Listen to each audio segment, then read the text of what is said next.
first experience with what you call, and the Bible calls, the fire of God? Wow.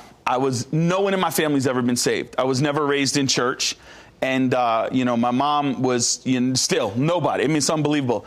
I got invited to a service. I was actually on drugs one night with my friend, and I was passing out on his couch, and his mom looked over to me and said, "Do you know who Jesus is?" And I'm like, I had no clue. I needed a ride to the, Six Flags. She invited me to church if I wanted a ride. I went to church that night. I heard a testimony of a gang member that got completely set free, and she kept telling me that Jesus did this.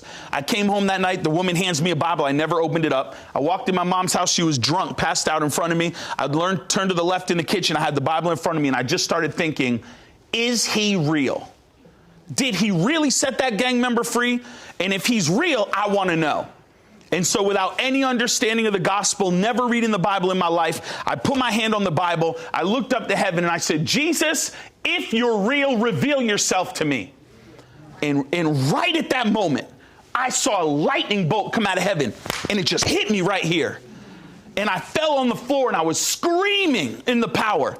And I just felt so empty. Why were you screaming? Because I could feel the surge in my body. It was like a feeling I've never felt. I was powerless. I was on the floor yelling as I felt this fire inside of my heart. And I started crying. I started saying, Jesus, you're real. Jesus, you're real. And I just knew that he was real, and he was telling me. Because my whole thing, I said to him, was, if you're real, then I'm going to give the rest of my life to tell people who you are. Show me if you're real. I don't want to live on this earth if you're not.